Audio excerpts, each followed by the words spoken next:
What's up, everybody? We're going to get ready to get started in just a minute as we get ready to preview the Buffalo Bills.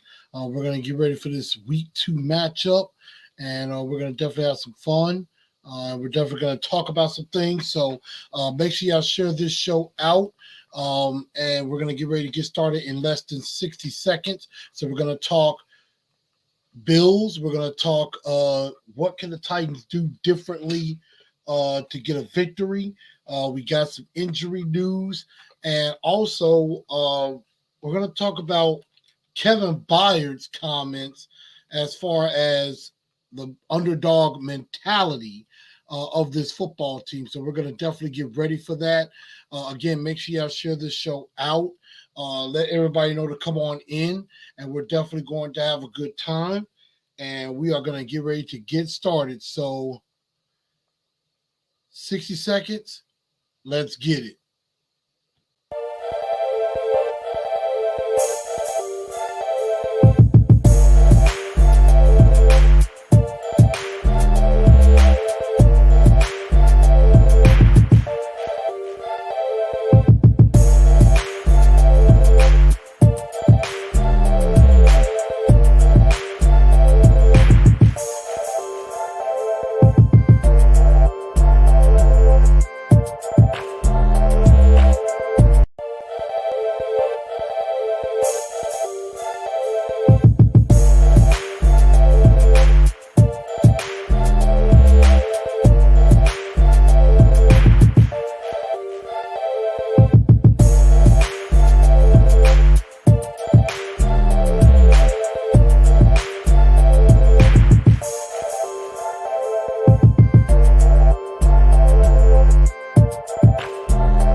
Good evening, Titan Nation. How's everybody?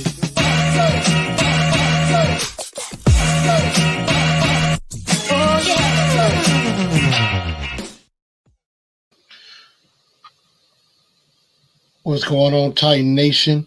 How's everybody doing? Welcome into TNT Tonight.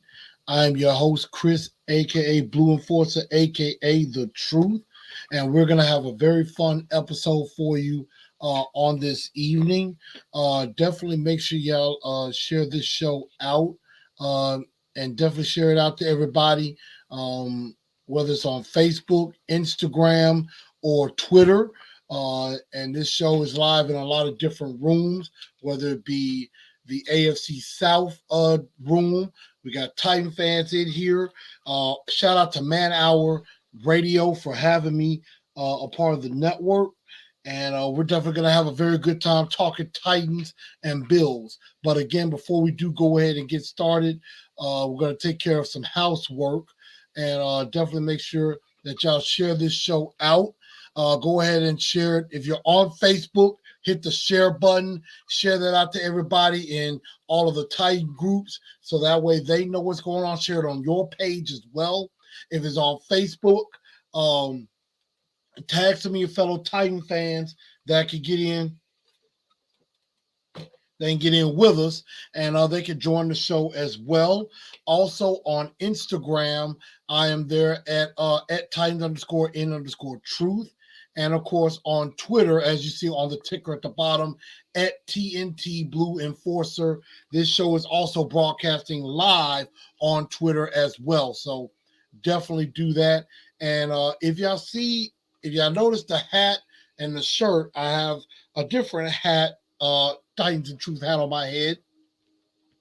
If you like that, get down with me.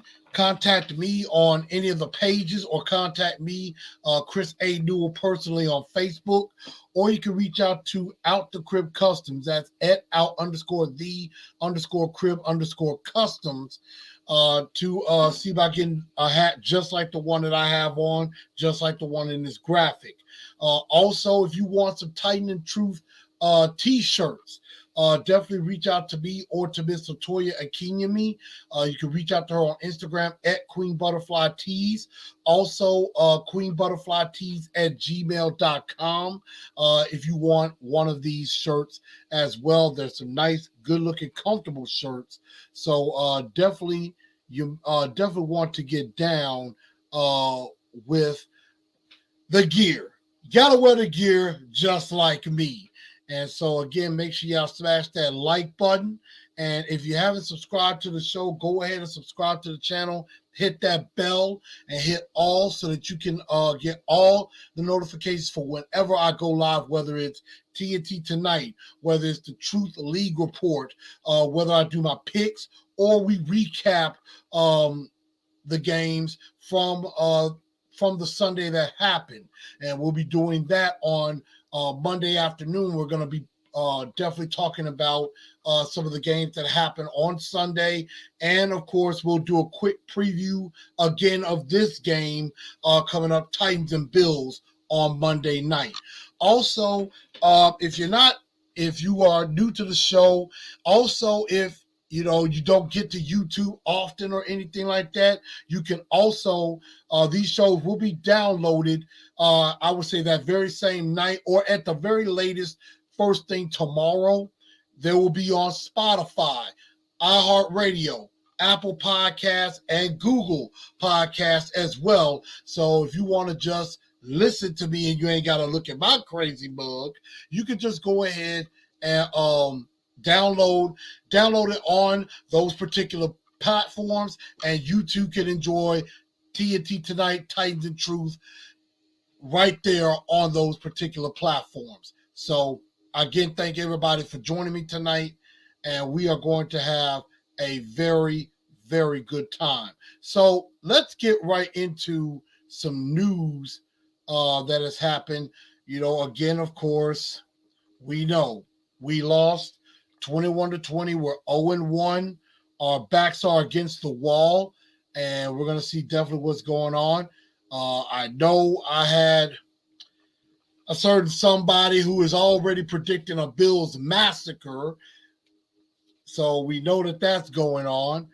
Derek Roberts comes and said, if we win by a lot, I'm gonna be upset. Actually, I'll take a close win, so I know that the Bills didn't pack it in against us. We're definitely going to find out. And remember, if y'all missed the rant from Monday, go back and check out the TNT post game. I had to let my feelings out. I had to let my feelings out. I had to let it know what's going on. It's pretty raw, so definitely check that out. CJ is saying we need to earn our respect back in this game. Down goes Josh Allen 7 times. I agree. The Titans lost a lot of respect, and they need to get it back. And this game could be the way to do it. AZ Big says, what's up? Exhale. I kind of like that. Exhale. My God, Zach, y'all going to bounce back for this. We'll definitely see. And also, good luck to your Patriots as well, even though I can't stand them, but you my boy. You my boy. So, good luck to the Patriots. On that, I'm trying to make sure I center myself on the screen. Now I'll be off to the left or to the right. So, I'm trying to center myself, actually. So, there we go. Definitely trying to make sure I am centered so y'all see me right directly in the middle. And y'all do what Derek Roberts just said. Smash that like button if you don't mind. I see we got Paulie D back up in here. Of course, we see somebody saying Bills by 3 scores. We're definitely going to find out. Zach says 23-17 Titans. So, and Derek Roberts said last recap was epic. I think quite a few people have actually told me that I kind of just spoke the truth, which I mean, that's what we have to do. But now we have to move on. We got to move on, as painful as it is. I love this tumbler, by the way. Again, shout out to my girl, Miss Crystal Hayward, one of my best friends.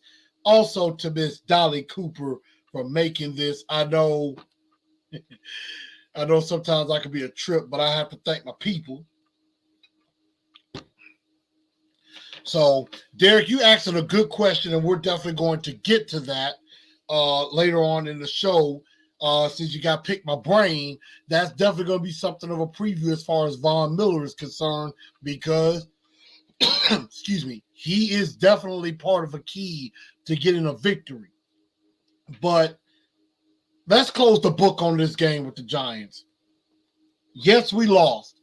It was a horrible, disgusting performance, a game we shouldn't have lost, but it is what it is. It's over with. We got to move on. We're 0-1. It's time to right the ship. It's time to get things back on track, and that's just what we have to do.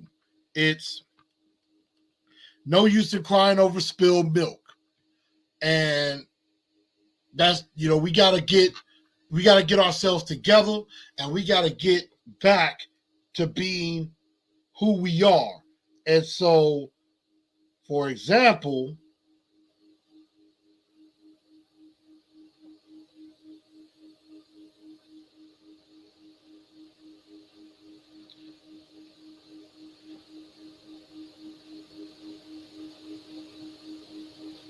Kevin Byard mentioned, he likes being the chaser instead of being chased. And I'm not exactly sure how to feel about that. I'm not sure how to necessarily feel about that. And I just think that sometimes, yes, it is, it is better to be the chaser than the one being chased. It is better to be the hunter than the hunted. But my question for y'all, and I'm trying to see, I'm trying to pull this up and with Byard, and I'm trying to see if I can find it because I had it. But in the end, he basically was saying, underdog mentality. I prefer to be the chaser than being chased. And, that's also saying you'd rather be the hunter than the hunted. And so my question for everybody is, should the Titans put this underdog mentality behind them? Is it time that this Titan team act like they're one of the best teams in the league instead of being a team that's always got to chase? Can they be like the Bills or the Chiefs, or can they be like the Buccaneers, the teams that they know they have a target on their back and they don't care, they still keep winning despite everybody coming after them? And, being able to live up to high expectations. Because I think the expectation, and even before A.J. Brown was traded, is that this team could compete for a Super Bowl. That this team has a chance to be one of the best teams in the league. But then they lose to the New York Giants, and they're coming back saying, well, we like being the underdog. And they are a 9.5-point dog against the Buffalo Bills. And I get it that you have a lot of time when everybody is against you, you feel like you're the underdog and you got to go out there and prove everybody wrong.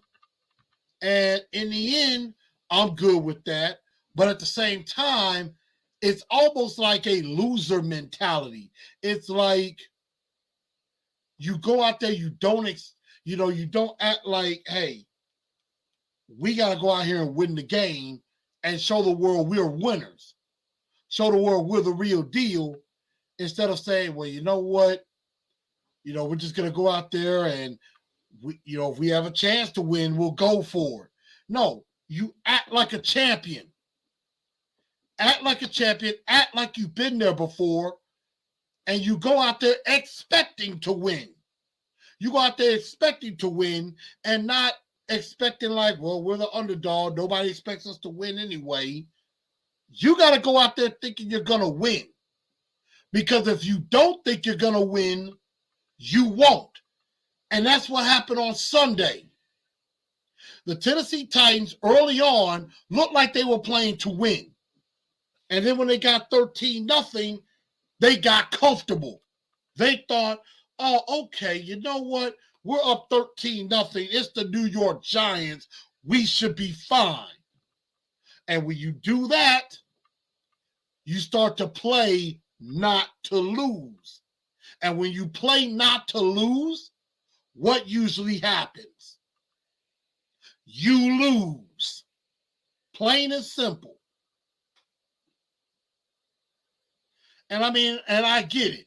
You always got to be hungry. You always got to have that dog mentality. And Kevin Byard is a dog. No doubt about it. Love me some KB. I love some KB, y'all. And I think a lot of us do too. And I see my man now, of course, Chiefs Kingdom here to troll. Of course you're here to troll, sir. Yeah, y'all got a nice win, but we've beaten y'all in the regular season the last couple of times. But shout out to Man Hour. He put me on, so I got to give him some love here. Let's see. Telly Yo Kick says 23-17. DO9 up in here. Derek Roberts. Maybe start off the game with a flea flicker. I highly doubt they do that. I mean, Todd Drowning is not very creative at that. I think y'all had Ray Finkel on that last kick. Looks like there was a lot of Ray Finkels. There looked like there was a lot of Ray Finkels in the league Sunday. It wasn't just Randy Bullock. It was also Evan McPherson up in Cincinnati. Supposed to be one of the best sure-footed kickers in the league, and he missed a game-winning kick. Boswell on the other side potentially missed the game winner, but he got another shot. Quite a few kickers missed kicks on Sunday. Paulie D said, I saw that with Byard, but eventually we need to be the hunted if we're going to be the top dog. I agree. Landon says, I don't like being an underdog mindset. I mean, in games like this, I don't mind because, we are the underdog. Nobody outside of Titan Nation or outside of anybody that maybe supports me that is actually supporting the Titans think the Titans are going to win this game. And that's just being honest. So, Paulie D says, but I'm giving them a pass being week one. I don't.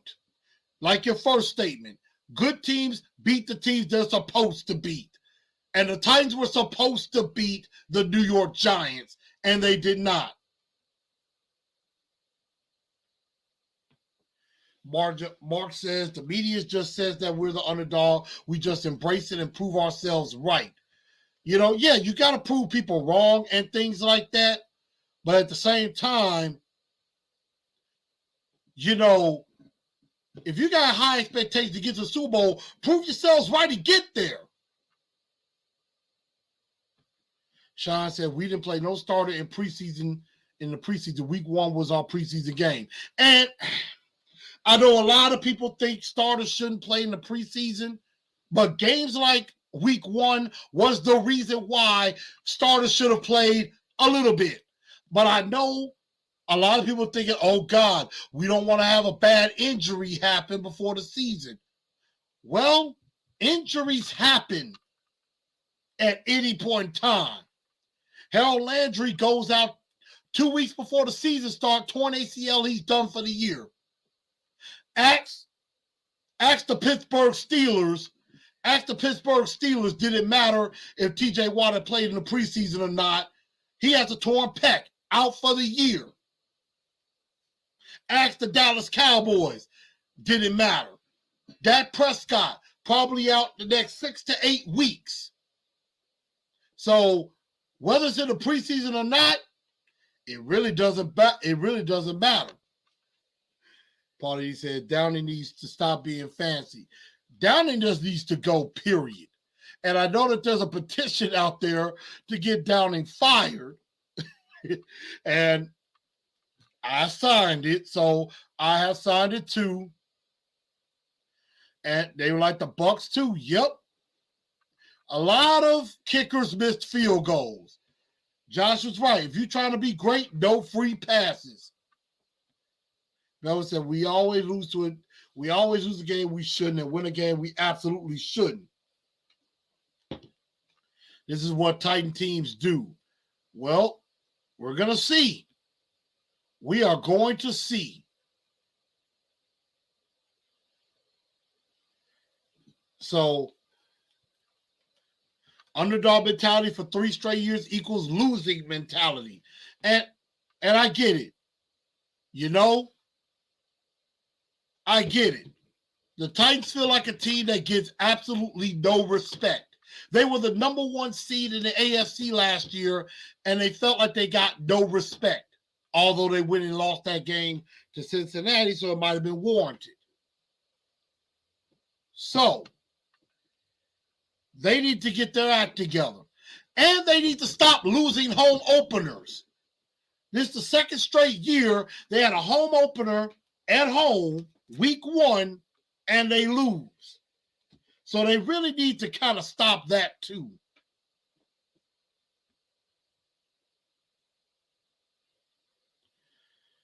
And I know a lot of people out there a lot of people like Miss Mims and others want Todd Downing gone. And in all honesty, so do I. But y'all know that's not going to happen.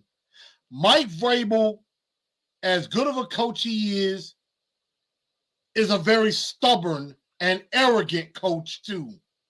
He reminds me as a coach of Mike Mularkey. Same thing. Mike Mularkey will die on a hill for his assistant coaches. He will die for Todd Downing.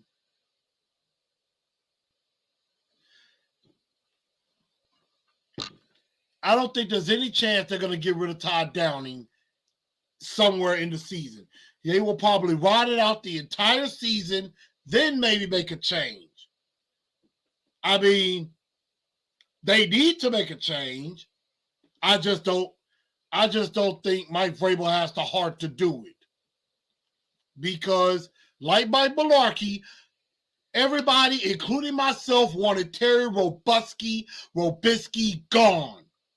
Because we thought his play calling sucked. And what did Mike Mularkey do? Absolutely nothing. He didn't think nothing was wrong. And then after the year was over, he didn't think he felt the support of the brass. They thought he wanted him fired, wanted him gone.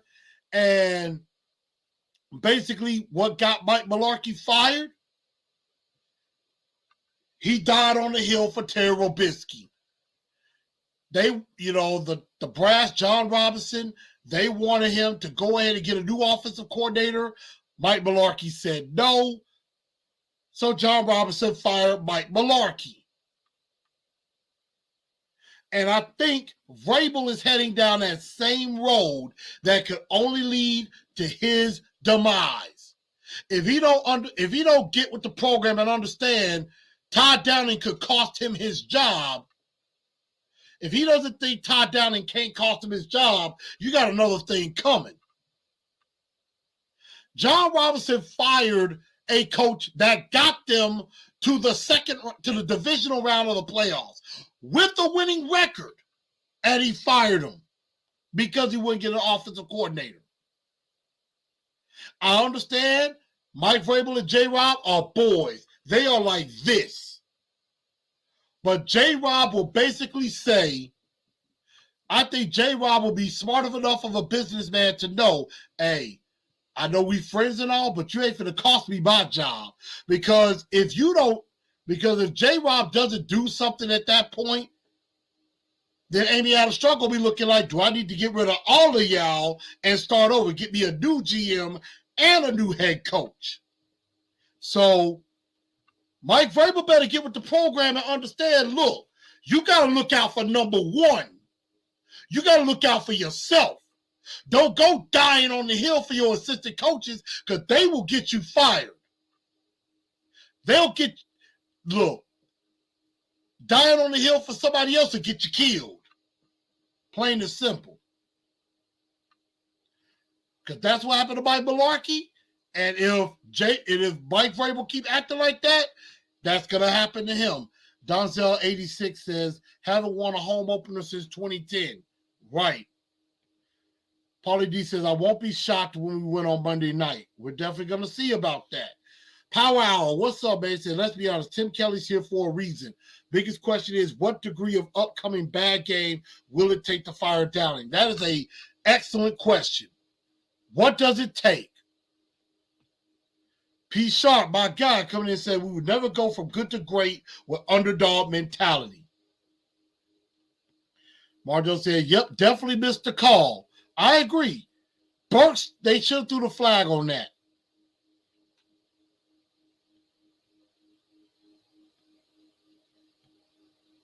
Ms. Mem said, I know it's ridiculous, still upset. Hey, look, I'm upset too, but I have to move on. J. Rob said, dude lost his job for his buddy. That's exactly what happened with Mike Malarkey. That's exactly what happened to Mike Malarkey. I know Marcus said coach of the year to lose his job would be head scratching. Not saying that. But what I'm saying is J-Rob may come to him and say, hey, you need to change your offensive coordinator. Get him out of here. And if Vrabel says anything but, J-Rob, you're right. Yes, sir. I'll take care of that. Says anything but that, then I'm going to be like, go get a new head coach. Offensive-minded, I say.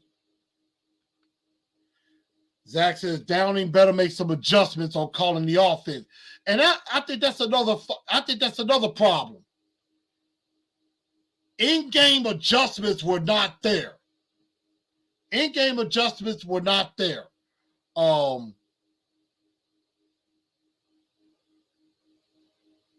Said, look what happened in Minnesota. Yo, I mean, Matt LaFleur didn't look too great, and Aaron Rodgers didn't look too great without Devontae Adams.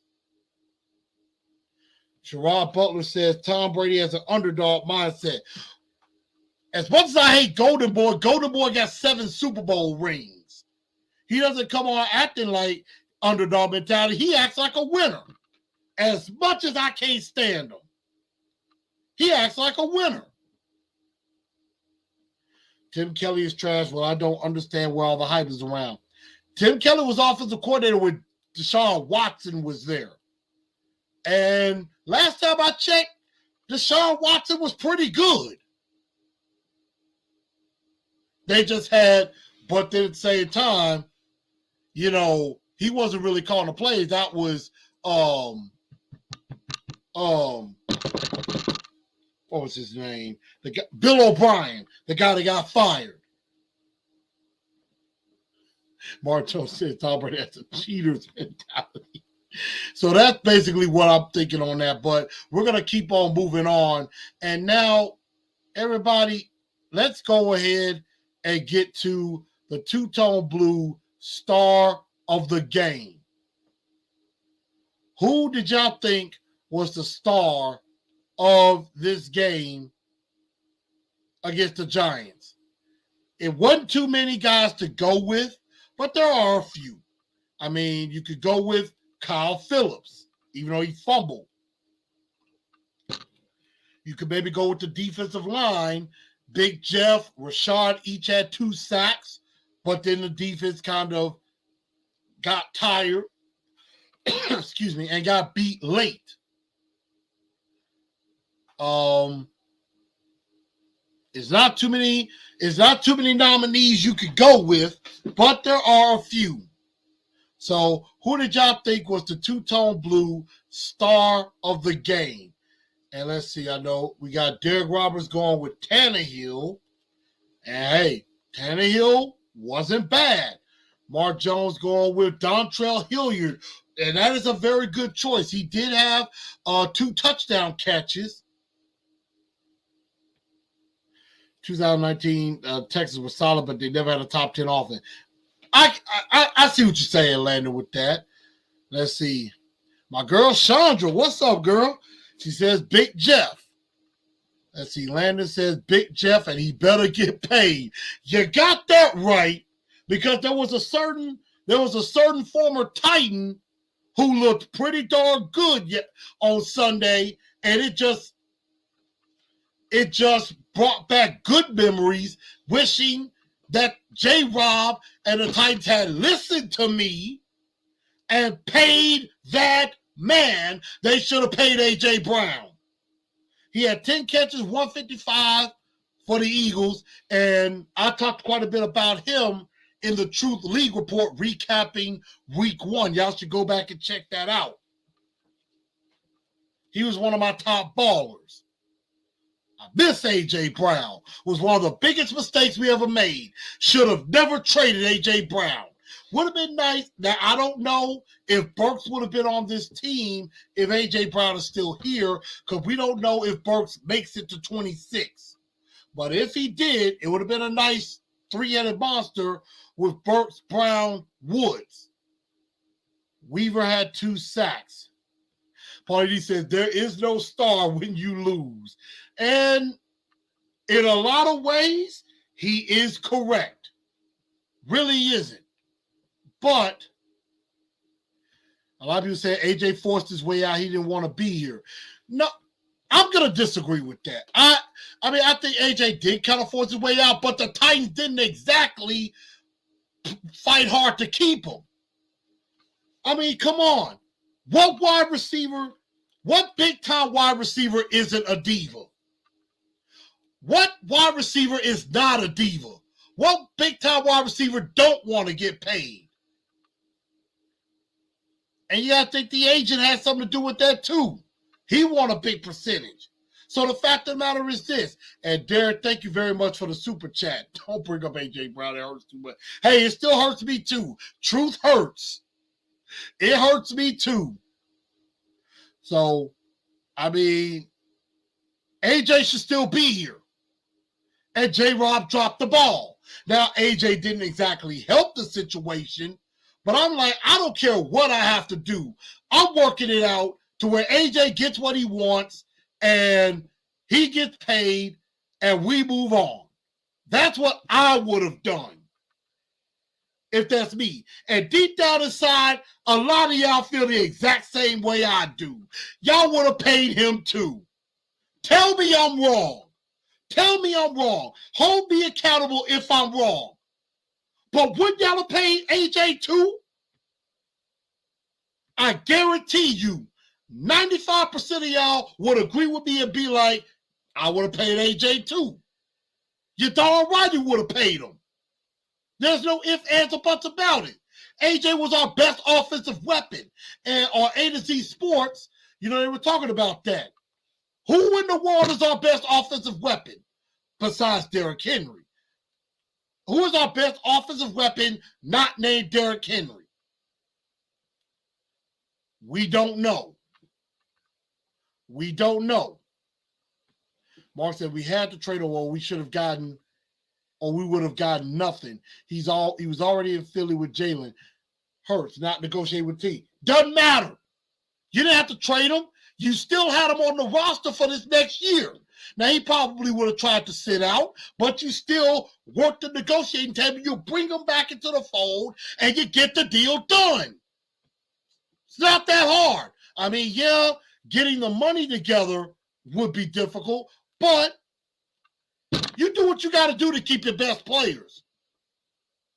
It's that simple. 615 says Kyle Phillips. Reggie B, what's up? AJ wasn't negotiating. He wasn't communicating with the team.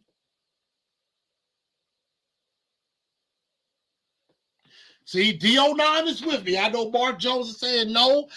D09, like, what is the plan with this move? Should have kept him. Gave Eagles a fully developed star for free. All we got was a first and a third.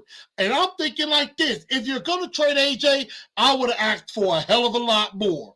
I would have gotten that 18th pick. I would have gotten the number 1 next year. I might have would have gotten the number 3 next year also. J-Rob didn't ask for enough.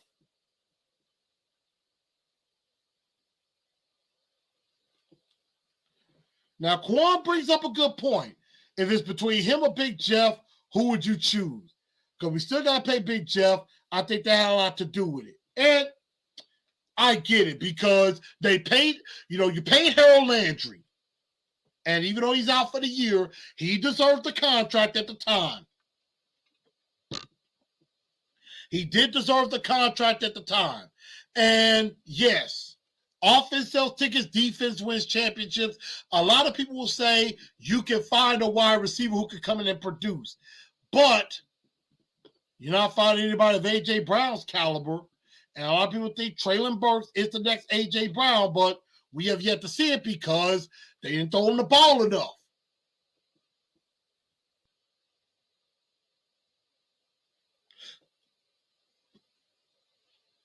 And Landon's right. Todd Downing was good at play calling. Robert Woods could be solid, but Downing is so bad, he will be the next Julio. And they say with the snap rotations and things like that, that's more on the position coaches, which I have no idea why Jeff Swain is in the game so much. Of course, Vrabel says he's the great blocker. So, the two-tone blue star of the week. I mean, some people say it's Simmons. You got Phillips, Dupree, Hilliard. Man, it's a tough choice. But you know what? Rocky Yit, what's going on? I'm going to give the two-tone blue star of the week to Dontrell Hilliard. Why? Because Hilliard did a lot of good things out of the backfield. He had the 2 big touchdowns and, really helped keep this team in the game. And, he scored the touchdown that gave us the lead. He gave us our first touchdown, and he gave us our last touchdown. Now, Big Jeff, Rashad Weaver, both had big games. However, the defense didn't look great in the second half. So that's why I didn't really go for that. Shane says, once Burks gets 50% of the snaps, look out. And that's another thing. He only played 24 snaps. That's about 37%. And, they have that formation where it's like double tight or even triple or 3 tight ends and 1 wide receiver out. I have no idea why that 1 receiver is Cody Hollister. Don't get it. Now, I know he made a big catch on the sideline on 1 play, but still, that could have been Burks. That could have been Woods. Hell, I'll take NWY in that situation. Burning Devil 2010 said, no one is scared of the Bills. We beat them last year with a very injured roster. We got this. Hey, Bills looked good on Thursday night. I'm not underestimating them.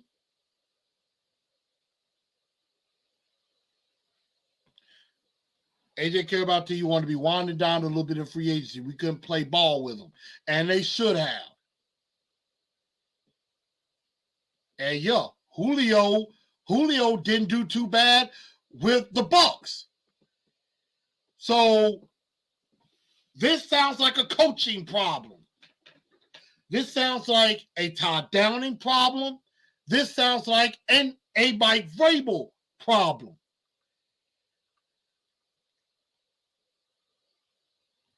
And he had nowhere near the radar on the game plan. I agree. So That's what I think about that. So Dontrell Hilliard, the two-tone blue star of the game. But who who is also the dunce of the day? Who stunk it up? And there are a lot of choices for that. There are a lot of choices for dunce of the day. Could be plenty. Could be Mike Vrabel for that messed up using the timeout after Kyle Phillips got out of bounds. I think I know where a lot of people are going with this, so I'm not even going to say the name. I thought the offensive line played pretty well, even though I didn't like the fact Brewer had 2 holding calls on one drive. I thought Nicholas Petit-Frere did okay.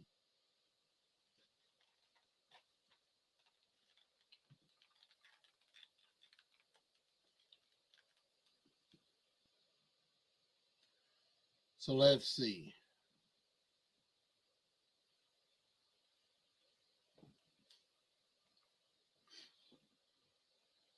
We got a lot of people putting in predictions. Josh says Shea Bowen star of the week, called a good game scheme-wise. Been hard on him, and he's stepped up for most parts as a play caller. I wish Downing would do the same. I mean, I think defensively there were a lot of good moments, but there were some times we fell asleep. Christian Fulton, definitely a dunce of the day nominee because, he got caught looking at the quarterback instead of following his man. Let Shepard get behind him on that deep bomb. He probably thought he had safety help, but did not. A lot of missed tackles. Zach Cunningham could definitely be a dunce of the day nominee. Randy Bullock did miss the kick, so I do have to put Randy Bullock in that conversation. A lot of people think, the Titans will bounce back. Derrick Henry will get 100 yards. Right now, let's see, how many years does J-Rob and Vrabel have left? Well, they just signed extensions. And I'm going to try to see when. Let's see. I can find out when, but I know J-Rob and Mike Vrabel just got contract extensions. Okay, that was back in February, so 5 years. So they both have contract extensions for the next 5 years. So you can't get rid of Vrabel even if you wanted to.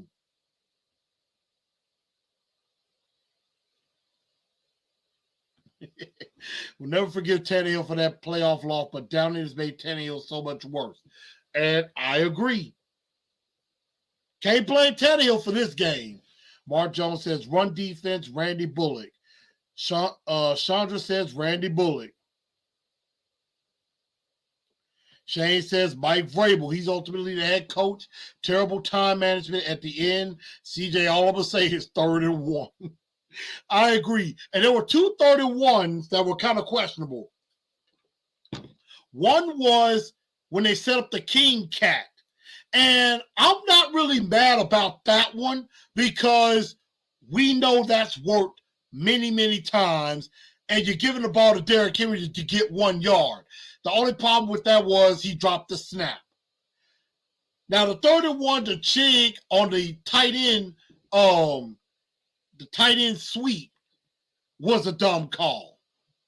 And really, if you take a look at that play, it wasn't going to work no matter what they did. Even if they faked the sweep to Chig and gave the ball to Derrick Henry, it looked like it was going to get stuffed out. Taylor Warren missed a block. I think Nick Westbrook-Akina missed a block too. And so that definitely did a lot. Downing, D-line, Vrabel, crappy timeout. Dunce, Downing.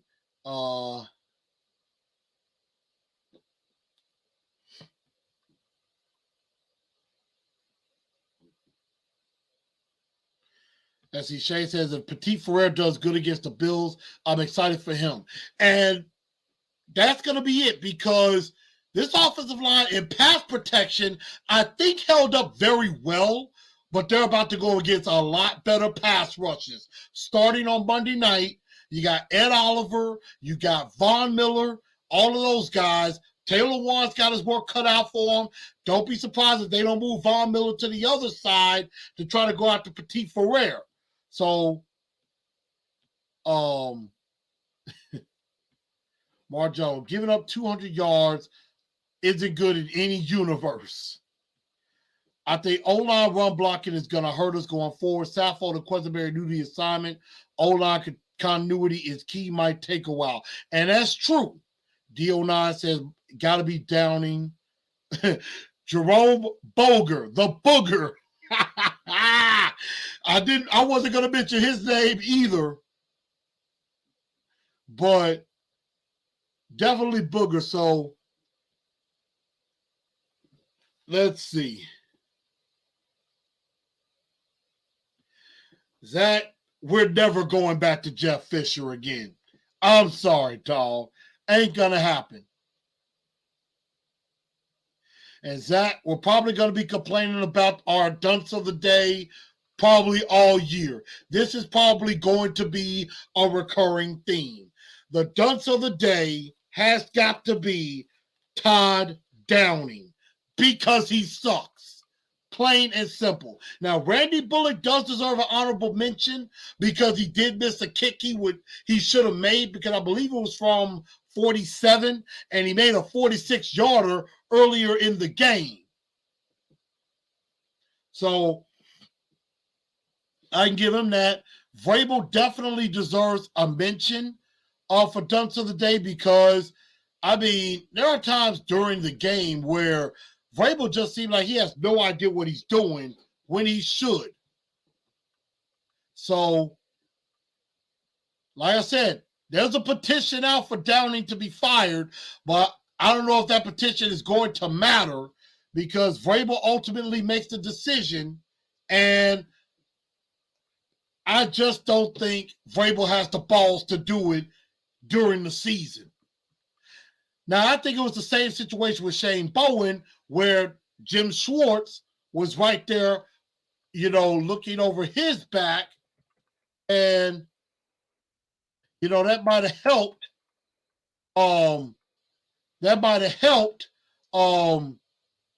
Shane Bowen keep his job. I think Tim Kelly could be doing the same thing. Marjo says Fulton got burned. I mentioned Fulton. John says Dunce is Vrabel. Dunce of the year until he fires Todd Downing. Who taught Vrabel how to use timeouts? That was bad.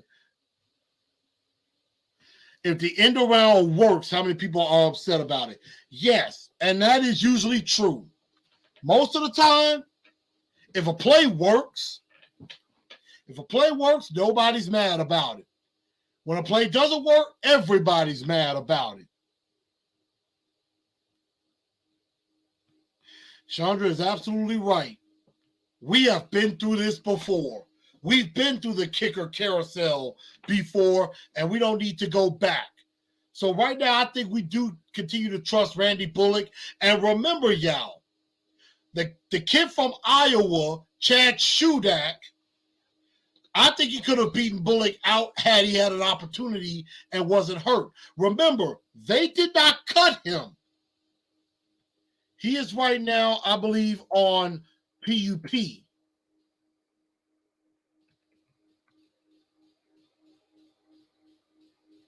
I'm trying to see what I remember. Let's see, Chad Shudak. Yeah, he's on a reserve PUP list right now. He's on a reserve PUP list, so he's not cut. He's on a reserve PUP list. And if designated by the club, can return to the active roster after 4 weeks. So, we're definitely going to have to see. I think he has more of a leg. So, We're definitely going to have to see, but I definitely hope we don't go down that rabbit hole before, like we did before. I liked it. I would have went white, right gun, X-Jet 646. I'm trying to think of what the heck that is. His ratio is solid. Fat Randy gets a mulligan. I miss Hot Ficken. Golden Foot. And that's another good question. Where is Sam Ficken anyway? I think Sam Ficken might be a free agent right now.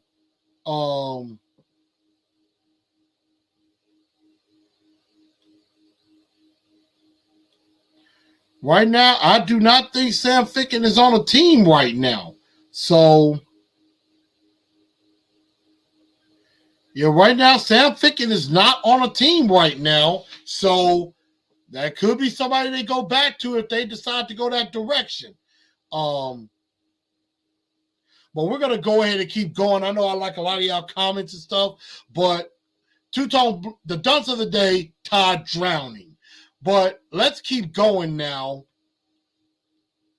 And let's get into this game. And before we do, I want to ask y'all something. At the game, they're starting everything with who run it. What do y'all think of that? Do y'all like it or do you not? And it'll be like, who run it? We supposed to say we run it. Who run it? We run it. I guess it's similar to, who they or who that, something like that. What did y'all think of who run it? And is that, you think that's going to become the new Titans hashtag? Instead of tighten up, we go with who run it.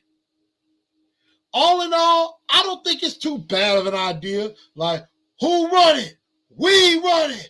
Who run it? We run it. Who run it? We run it. And I think it's taking a minute to catch on because I think we have to get used to it.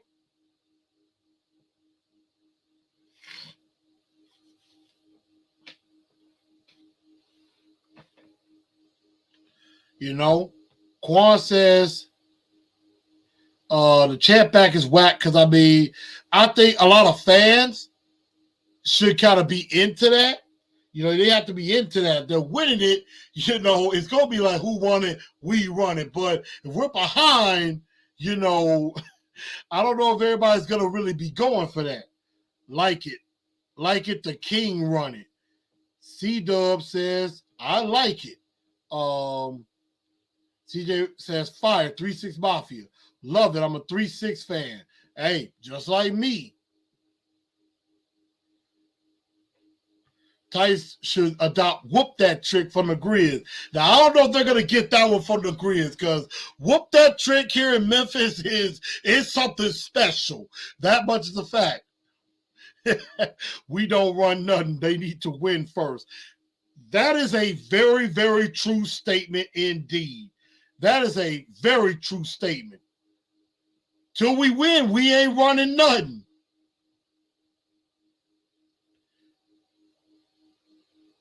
CJ says tighten up is better.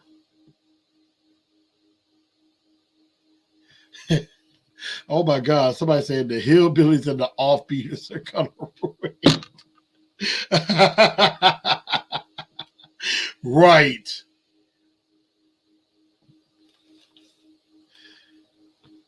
Now, I know that, they're definitely trying to make it where it's statewide. I do kind of get that. So, I think I'm cool with it. But it's going to take some time to catch on, I think. So that's that on that. I'm going to say pick my brain to the end, but we're going to quickly talk about the Buffalo Bills, who beat the crap out of the LA Rams 31-10 to open up the football season. And, that Bills team, very, very good. And they are the perennial favorites. They are very much favored. And, the Titans have their work cut out for them. But how do the Tennessee Titans get the victory over the Buffalo Bills and get to 1-1, because they're going to have to figure it out. Josh Allen threw for 297 yards, 3 touchdowns, but he did throw 2 interceptions. He also carried the ball 10 times for 56 yards. So he threw the ball, and he was their leading rusher. Stephon Diggs had 8 for 22 in the score. Gabriel Davis is another good one, 4 for 88. You got to think about Jamison Crowder in the slot. He's very good in the slot. And Isaiah McKenzie has definitely got the speed. And, Dawson Knox, they got weapons. They got weapons, without a doubt. So, you got that. And then defensively, you got a big-time menacing defensive line with Greg Rougeau. You got Jordan Phillips. You got Boogie Basham can get in there. And, of course, Ed Oliver and the aforementioned Von Miller. So, the Buffalo Bills defense sacked Matt Stafford 7 times. 7 times.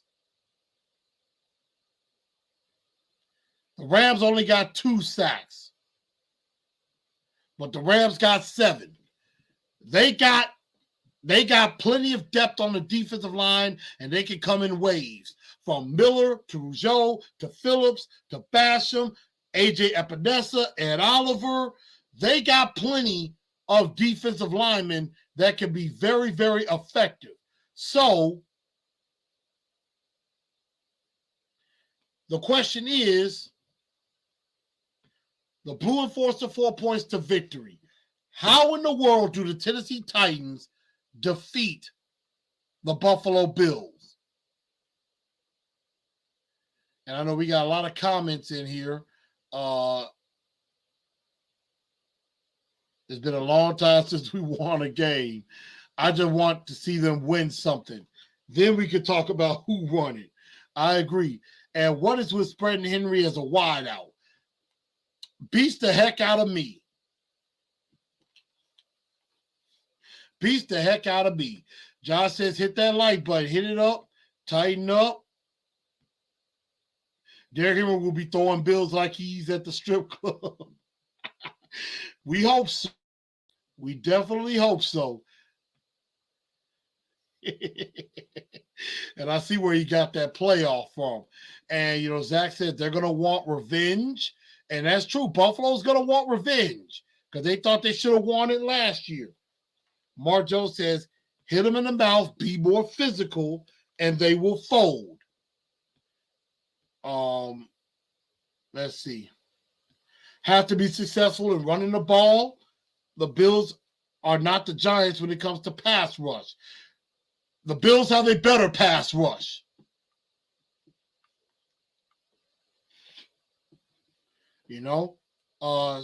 Byers stay back in zone, play Burks the entire game, stop running Henry every first down. I agree, because in 11 drives, 9 of their very first plays of the drives were runs to Henry.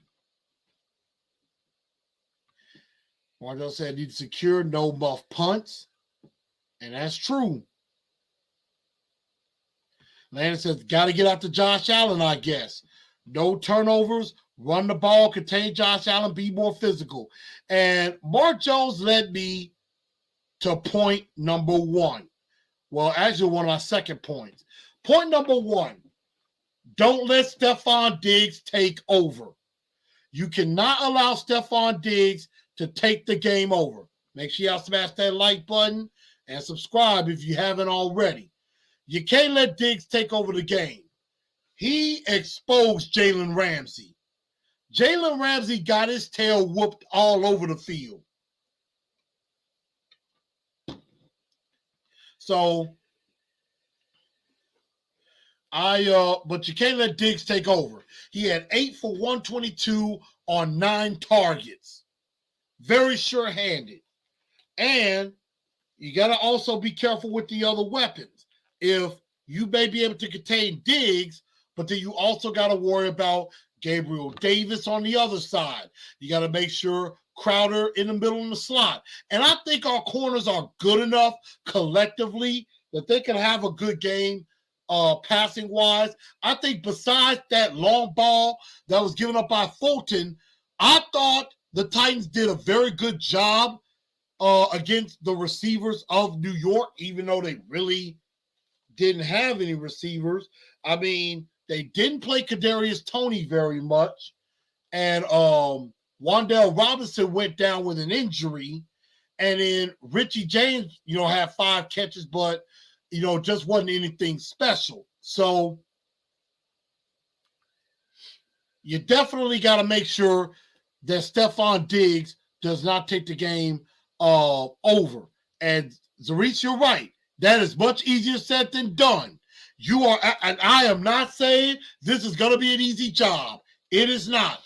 Beating the Buffalo Bills will not be easy. It's going to be very, very hard to do this job.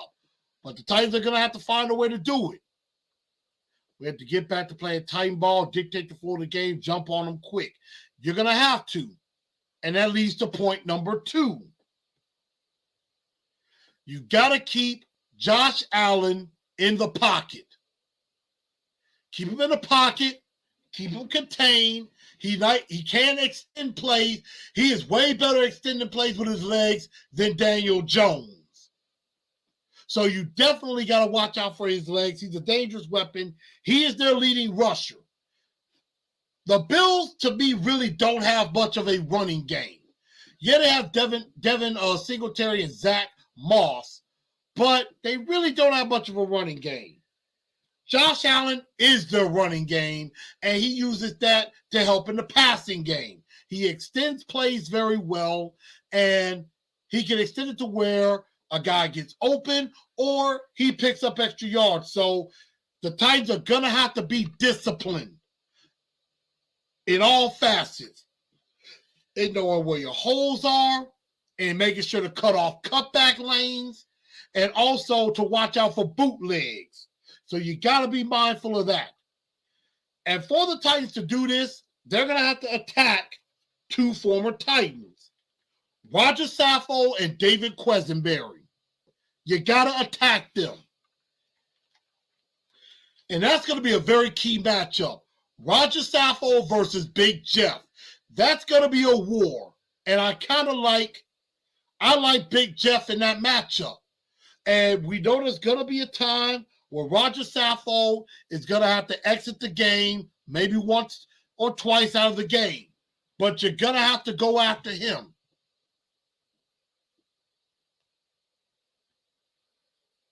So, Marjo says, Titans shine in primetime games. Zari says, no Jerome Boger is the key. True. Our front 7 will get better pressure than the Rams did. We're definitely going to find out. But you're going to have to contain Josh Allen. But yes, David Quesenberry is the starting right tackle for the Buffalo Bills. And Roger Saffold is the left guard. So the Titans probably do have a chance to feast. We're going to find out. Point number 3. And this is going to be a very tough task for this offensive line. Everybody said it. The Titans did pretty well in pass protection, but they had issues in the run game, and that was without Azeez Ojulari and Kayvon Thibodeau.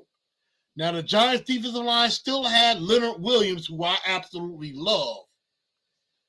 In this game, they're going to have plenty of defensive linemen that they're going to have to deal with. Not just Von Miller, but Greg Rougeau, Ed Oliver, Jordan Phillips, AJ Epinesa. All those guys could be big-time players. They have a good rotation of defense. Their defense is excellent. And you're going to have to find a way to block this defensive line. And so And that means to contain Von Miller, what is the best way to do that? Run the football effectively. If you run the football effectively, you can mitigate the pass rush that Von Miller can bring. But Taylor Lewan and Nicholas Petit-Frere have their work cut out for them. Now, Taylor Lewan, I think, can hold his own against Von Miller at times. I think he's still good enough of a left tackle. But the thing I do worry about a little bit is there are going to be times that Sean McDermott is going to move Von Miller to the right side because they're going to feel they have an advantage. They're going to Sean McDermott, they're going to throw a whole lot of different looks at Nicholas Petit-Frere. They're going to throw a lot of things at him that he has not seen. The Giants' defensive line is one thing. This Buffalo Bills defensive line is a different animal altogether. And we're going to find out if Nicholas Petit-Frere can hold up here and do pretty well here, then there's a very, very positive outlook for Petit-Frere going forward, and it would seem they may have made the right decision. And Petit-Frere I think he did a pretty fine job on Sunday. I really do. But the best way to mitigate any pass rush is run the football. Weaver will have a big game because Big Jeff will get all the attention. Yeah, he's going to get attention. Rocky said, we need Josh Gordon for this game. Can't be worse than Cody Hollister. Mark Jones also says, win in the trenches. That's going to be key. C-Dub says, Bud Dupree better go crazy. He has a sack. So we're definitely going to find out. Again, easier said than done, but to mitigate a pass rush, you got to establish the run. Von Miller may not be the Von Miller of old, but he was effective in that game. He was very effective in that game. They had to pay attention to him. The Rams had to pay very much attention to Von Miller, without a doubt. They had to account for him. You said Von Miller is not the Von Miller of old? He had 2 sacks in that game. He had 2 sacks. So Von Miller is still Von Miller. And landed just like you said. They're going to be wearing all white for Monday night. So they're going Stormtrooper, icy whites. Usually the Titans play well in icy whites. They do. So, finally, one of the Titan YouTubers is willing to talk about this. Yeah. So, I mean, you got to take care of that defensive line. It's going to be a challenge. But Nate Davis could earn his contract extension in a game like this. Nicholas Petit-Frere. If he does well in this game, and will he make some mistakes? Absolutely.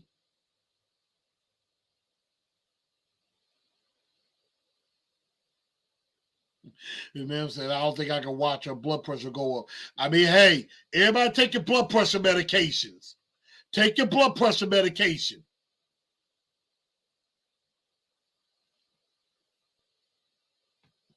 Bearder One says, hopefully history repeats itself. Tennessee ain't been satisfactory as a game favorite outside of playing Jacksonville. We always find a way to win as an underdog. And that's what we're going to find out. They're a 9.5-point dog. 9.5-point dog. But it starts with that defensive line. Win in the trenches. And C-Dub led me to my last point. Yes, take what the defense gives you, but you got to get the main guys involved. Burks, Woods, Hooper, Phillips. Now, you can tell Tannehill is very comfortable going to Kyle Phillips, especially late in games. Phillips had 9 targets, made 6 catches. Had 3 catches on that last drive.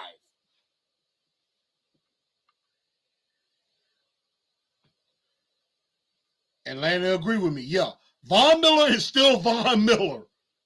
No matter if he's gotten older, he's still a menace.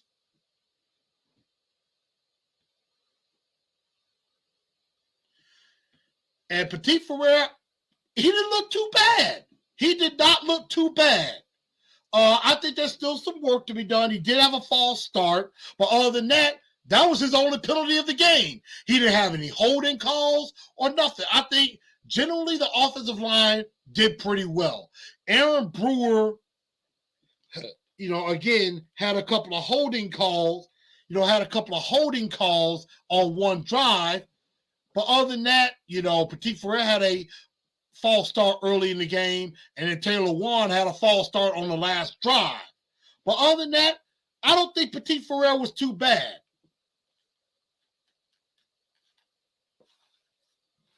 And a lot of people feel that the Titans are going to get it in gear.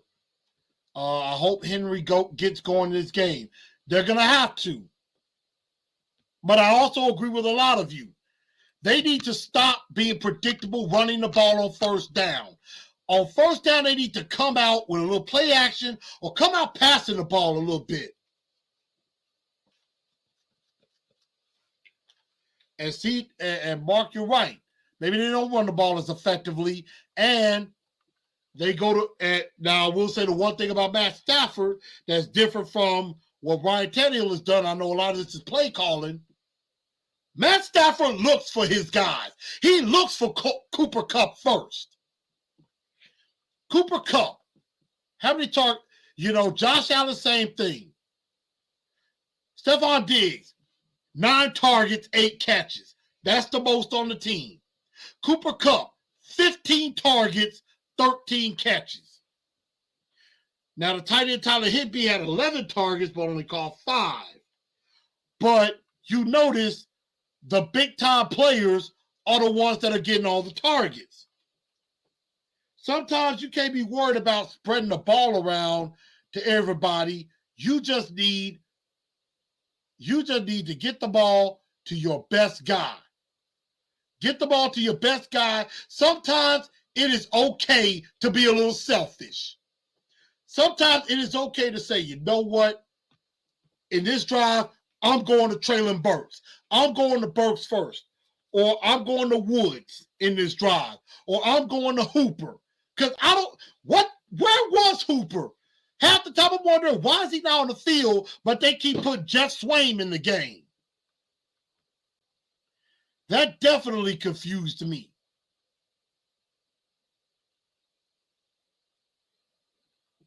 So those are my 4 points to victory. Again, don't let Stephon Diggs take over, although that is very much easier said than done. And don't let the others have a big game either. Keep Josh Allen in the pocket. Get after Roger Saffold and David Quesenberry. Keep him in the pocket. Don't let him escape. You keep him in the pocket, you have a better chance. Again, easier said than done. Contain Von Miller and this defensive line. Get the running game going. And then take what the defense gives. Get Burks, Woods, and Hooper involved. There is no excuse why Hooper only had 2 targets. Why Robert Woods had 2 targets. No excuse whatsoever.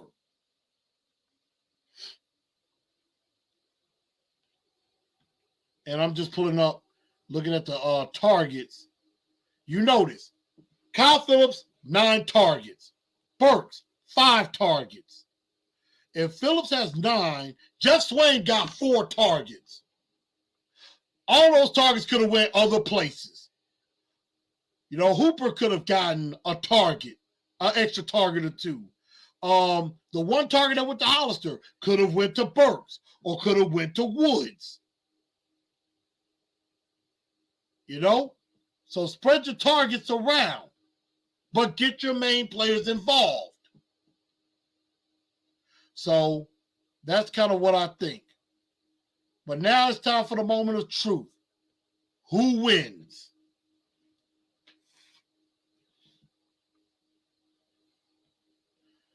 Well, of course, ESPN is always going to talk against us.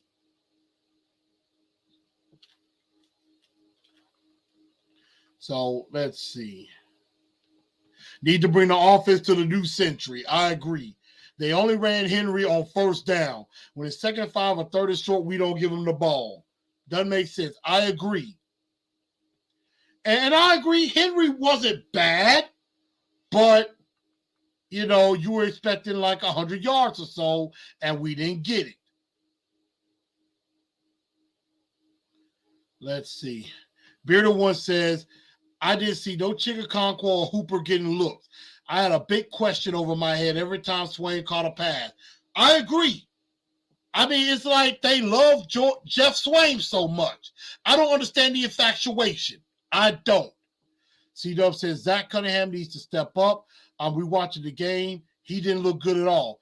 Him or David Long really didn't look great. I mean, David Long had a couple of nice plays, but, you know, run defense is supposed to be the bread and butter, especially for Zach Cunningham, and he did not do well in this game. So I definitely agree with that.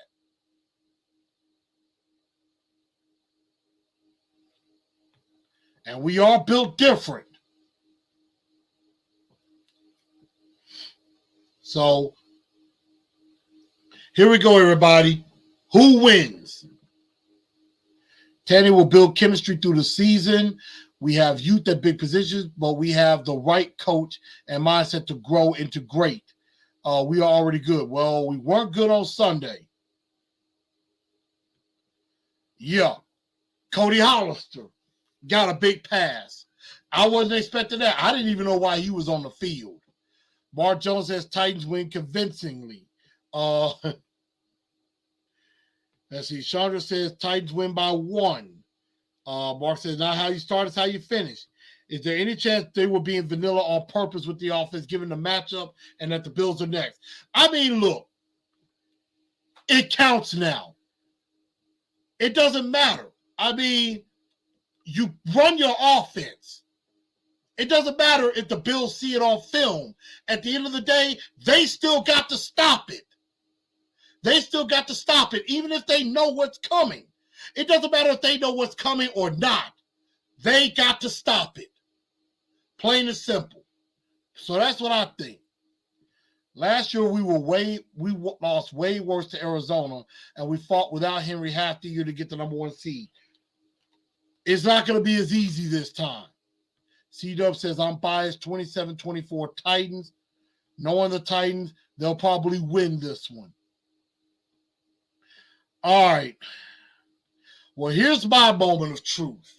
A lot of y'all are saying the Titans win. I hate to be the bearer of bad news, but I have some bad news. And I want to be wrong on this. I just don't have a good feeling about this game. I really don't. I have the Titans falling 34-20. And I know a lot of y'all are not going to like me saying this. But again, keyword, truth. Remember that. Truth.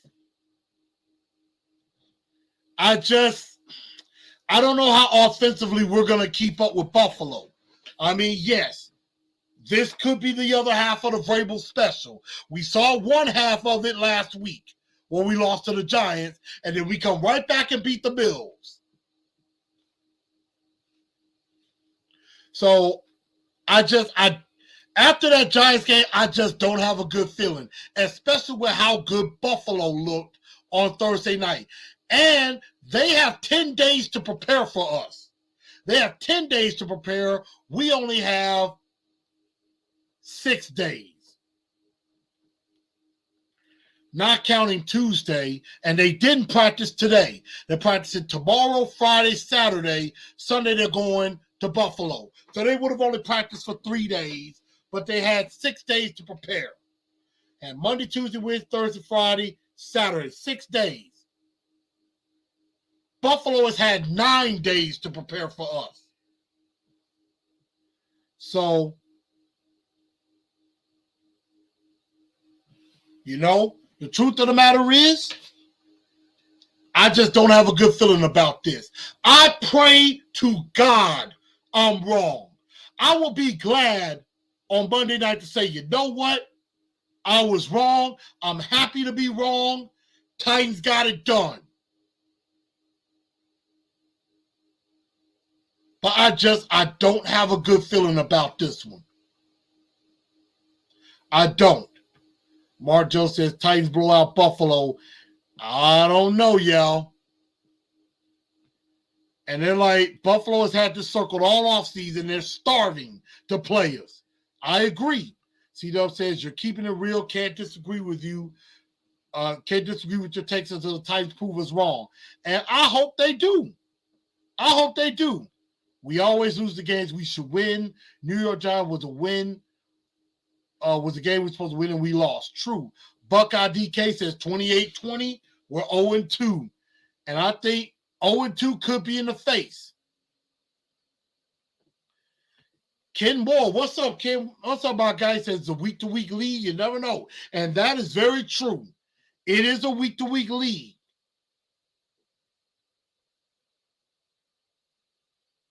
We thought that last year, won a tough games.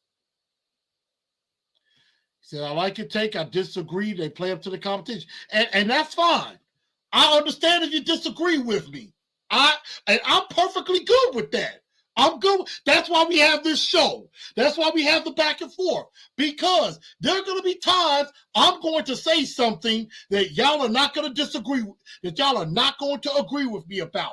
There are going to be some comments y'all say that I won't agree with. Ms. Smith said, if they go to Buffalo, keep Downing locked up in a box. She ain't wrong, though. She ain't wrong. Keep Todd Downing as far away. You know, with the secondary, and I will say from glance, and I was at the game, I didn't notice Caleb Farley or Roger McCreary. And in a lot of ways, that's a good thing. Sometimes when you're not noticed, that's good. When you're noticed, like Christian Fulton was, it's bad. So, good thing is the DBs know they need to step up. And that is true.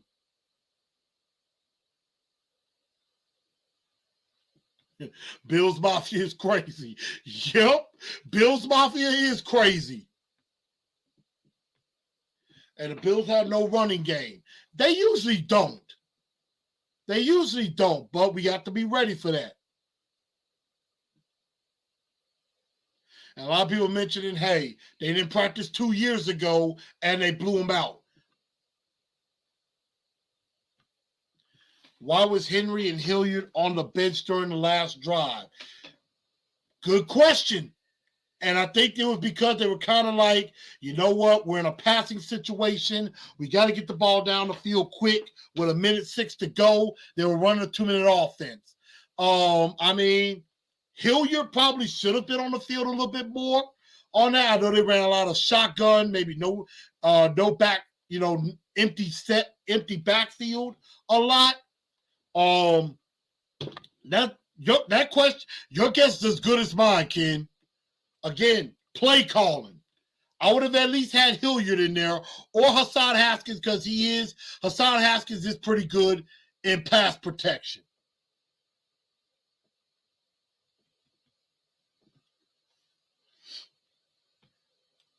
Maybe Downey needs a better view like how our old defensive coach did up in the box.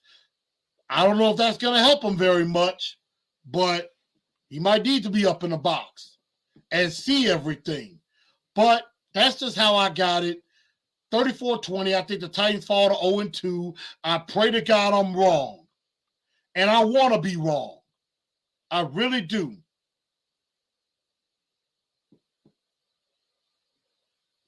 Unfortunately, Ms. Mims, Todd Drowning will be on the field, on the sideline. I would like to see Tim Kelly get more of a shake, but I mean, it's It's Todd Downey's god-awful offense that he's running. It's his call. It's not a good one, but we definitely have to fight through it, and we got to find a way to win. So that's what we have to do. But everybody, and oh my God, what happened with the Denver Broncos on Monday night? Bad decision there. They try to kick a field goal instead of just going with it with Russell Wilson. They end up losing. So a $256 million contract, and they won't put the ball in his hands. Not good for the Buffalo Bills. Again, make sure y'all subscribe to the channel if you haven't already. Hit that bell so you get all the notifications when we go live. Smash that like button. Make sure y'all share the show out to everybody. I will have a Truth League report coming up. Where I'm gonna make some picks. It's either gonna be on Friday or Saturday. I'm not 100% certain yet, but I will let y'all know where I'll make my picks for this week's games. So spread this out to your other NFL fan friends as well. And then on Monday, I'll come back, recap my top 5 games from Sunday. Since the Titans don't play, I can chill and watch a lot of football, and I can give my look on what were the best games over the weekend. And then we'll preview one more time the Titans and the Bills. So, everybody, I think we're about to call that a night. There were a bunch of comebacks, and there were some upsets. You had Colts, Texans tie. You had Steelers beat the Bengals. You had, the Vikings pretty much beating the crap out of Green Bay. You had Chicago upset San Francisco. So, Broncos had 3 timeouts, let the clock run. College football on Saturday. And see, I normally used to bet on college football.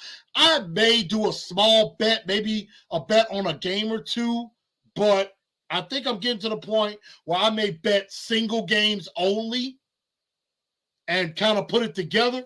So that might be what I look at. So we're definitely going to find out there. But everybody, I think that's just about going to do it for me tonight. Definitely do appreciate everybody tuning into the show. I will be live for the game. I'm going to be live Monday night from El Toro Loco. I'm going to pull it up. Give me a second. Here in Memphis.